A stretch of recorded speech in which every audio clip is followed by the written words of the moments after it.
And look at Randy Orton slithering. Oh, watch out, watch out, watch out, watch out! KO! Here's the cover.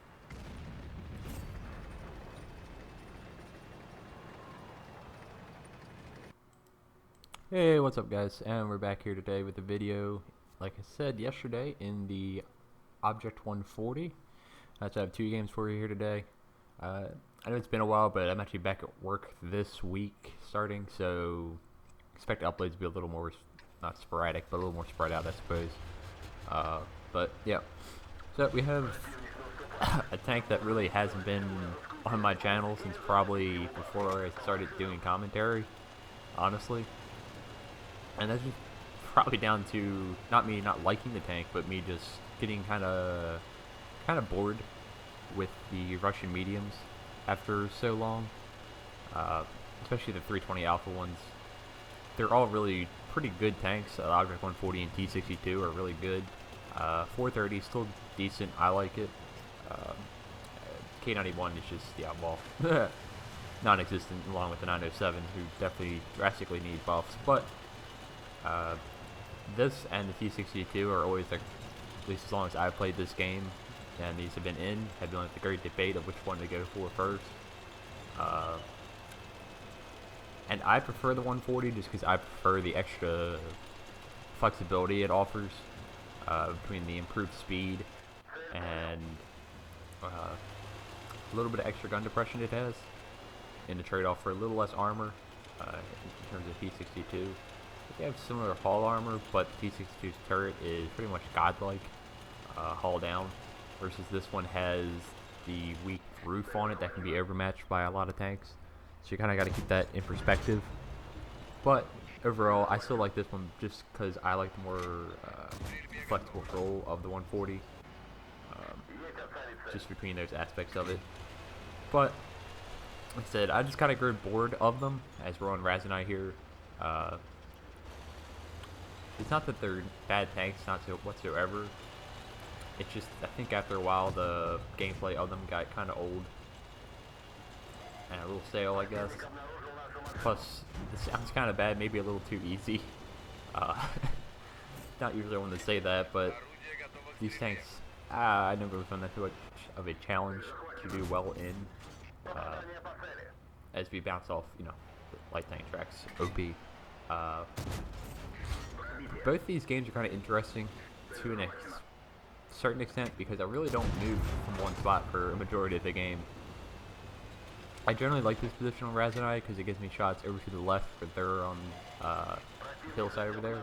But it also gives me opportunities in the city to take shots as well in this little dip. And it's kind of perfect for this tank because you can have enough gun depression to use these ridgelines here without exposing my entire tank to enemy fire, basically. And we're in really good matchmaking this match, by the way. I think there's a lot of tier 8s that we can pretty much bully with our even armor and DPM on this thing, which is so nice. The DPM on the Russian mediums is kind of disgusting, and they all are pretty snappy guns as well if you haven't played them yet. I can't make the decision on which one you want to get first. That's just not me. I'm not going to say, yes, this one is the best. It just comes down to preferences. Like, I think Jokers loves the 62A and has like a, you know, I don't know, 20 per crew in it like I have 20 per crew in the LTTB. But it's just going to be based off personal preference, which one you like more. It's not like I can say, hey, the Super Conqueror is way better than the Chieftain, because that's pretty much true at this point. But yeah, you just kind of have to work it out for yourself. I'm not going to sit here and preach and say, yeah, this one's the best. Not really my style, but I've really been touching these tanks a little bit more lately, just to see what they were like again. And I've been thoroughly enjoying them a little bit. I haven't been playing them much as we get removed from the party. But hopefully we can put some shots. Like I said, I haven't been moving this game at all as we get myself back in the party so people can hear me on the stream. But without Artie in this game, we're pretty much just chill and not be too worried. You can see the disgusting snapshotting ability by the Russian mediums here, and just putting our DPM to work. He's not looking at us, so we got to be a little more careful here. Here's the spot, and just snap it again, and yeah, we're aimbotting at this point. It's kind of what these things feel like. It's at a certain ratio there as we finish him off for the third kill of this game, and just shy of 4k damage at this point. Again, there's not much tactical to this. We're just kind of bullying some low tier tanks at this point in the game. And he's in a strong position to our advantage. So you're going to finish off this poor meal 1, and we're handily winning this game 8-3 at this point. So there's really no problem of us even being a little more aggressive here. System meal 2 is just focused solely on this 257, which is nice for us because we can just sit here and farm away, and T95 is pushing, which is hilarious. And yeah, already up to 5k damage to these tanks. I said, I think these are probably some of the first medium tanks I played fairly well. And honestly, even the 140's kind of playstyle is, I don't want to say similar to light tanks, but it's maybe one of the ones that maybe want to jump into scouts a little bit, just based off the mobility of this thing and how the gun reacts. So maybe kind of responsible for that happening to me, and what kind of tanks I like to play now a lot of. We're just going to stop this guy in his tracks hopefully and keep our patent alive in the game. As basically now it's just hunting down the last couple 2 tanks that are left on the team, Hawk 12 and the Lorraine. As you see, we're already up to, what is it, 6,200 damage or so. And that's what these tanks are so good at, is just racking up damage super quick with guns that I really have issues with. They rarely miss, at least the T62 and the 140. As we have HE loaded right now because we're a meme and we're trying to pen the Lorraine. And there we go, 447 with the Obj.140. Who knew? It's actually playing the Object 430U. So, may have missed out a little bit of damage here because the first HE was a non-pen, but the second one makes up for it. And we finished the game off 4 kills and probably just over 7k damage because we had 1 blind shot as well. So, yeah, 7,100 damage, 600 assisted, and we really didn't move too much from one position most of that game. So, not too surprising, the matchmaking there. There's a lot of tier 8s to bully. And again, not really surprising that 7,100 damage is only a first class in the 140. This tank's always been pretty high for aces requirement, and that's generally the way with most tier 10 mediums, is you probably have to do around 8k spotting your own targets, depending. There's variations of it, but XP wise you're gonna have to do that kind of damage to get an ace tanker in them, just because who plays them and how good the tanks are when they're played effectively. So neither of these maps, as you see we're on Scorpion Pass for the second game, is really the ideal map for the 140. You probably more want maps that are like Miravanka, Steps, stuff like that, that has small sloping ridge lines and pretty open fields, and you can really abuse that little bit of extra gun depression. Redshire maybe. Proc, those wide open maps, not Scorpion Pass or Razanai. For the most part, not the worst maps because they're still kind of open. But you don't really want to see maps like Berlin, obviously, Icebound, Himmelsdorf, all those wonderful city corridor maps that nobody really likes for their medium tanks. Shocker, you don't want to see them in the 140 either.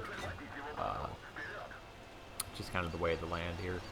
And Scorpion Pass is going to be a little bit tricky to kind of approach in this tank, because if you were in a platoon, you could maybe go to the far right in the, I want to say heavy brawling corner, but since I'm playing by myself, and there's also 2 arties in play, a good spot up in the middle where my light tank is right there in front of me, but there are 2 arties in play, and you're very exposed there, so I'm not going to go there.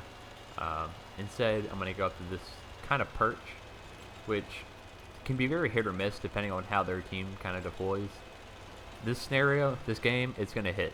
But I've been in this spot where I've shot nothing and gotten 0 results from it. So kind of have to be careful with that. As you see, we have shots over to their far flank. And the way this works is if they push into the open, kind of where that Sheridan is, as we hit the the spaced armor, the Sheridan bounce off.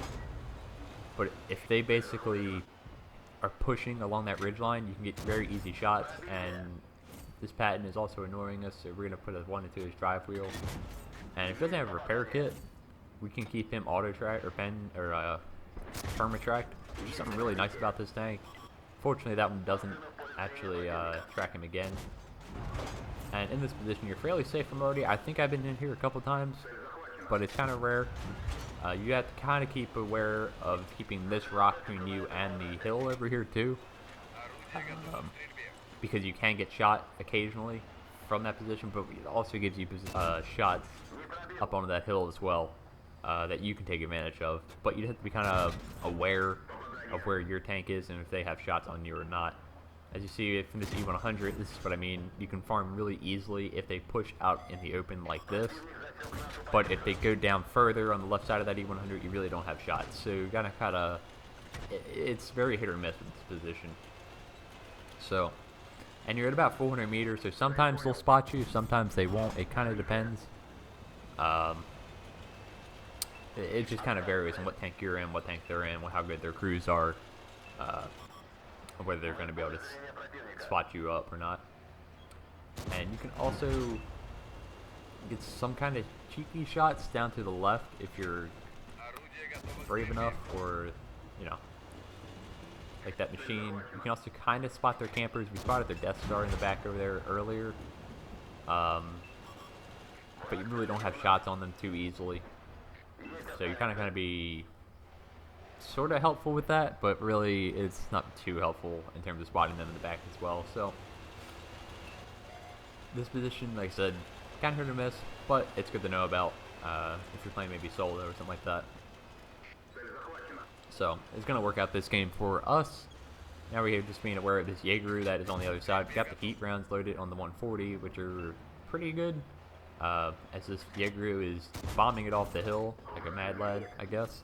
And we light him up with the heat rounds. Literally.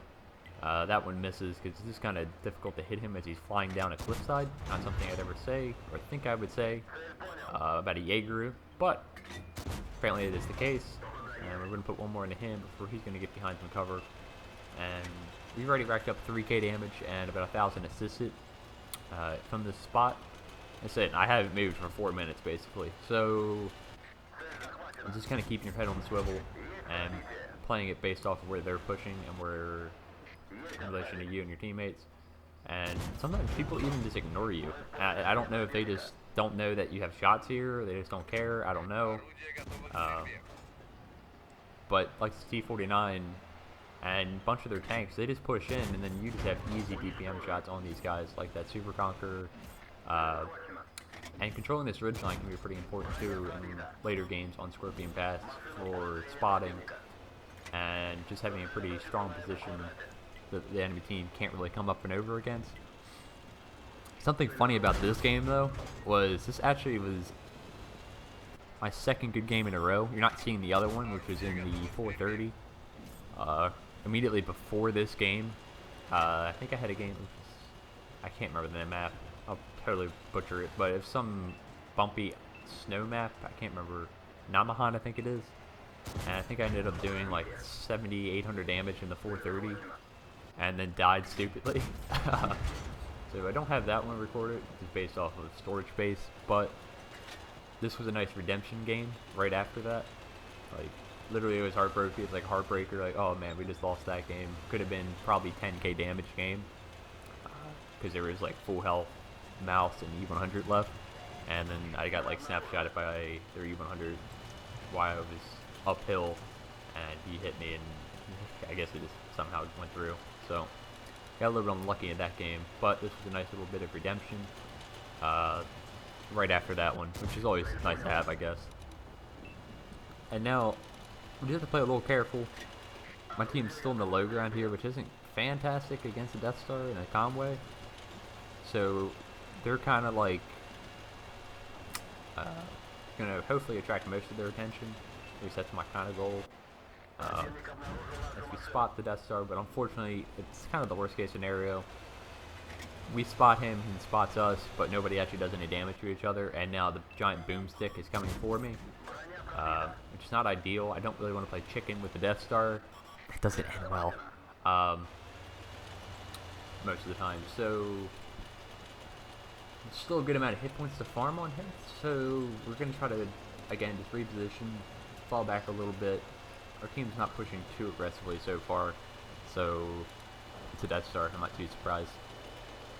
And see if we can't get a little bit more damage out of this game. It's already up to 5,800, along with about 1,200 assisted, which isn't bad. It's not Swerving Pass isn't really known for the great assisted games anymore, at least.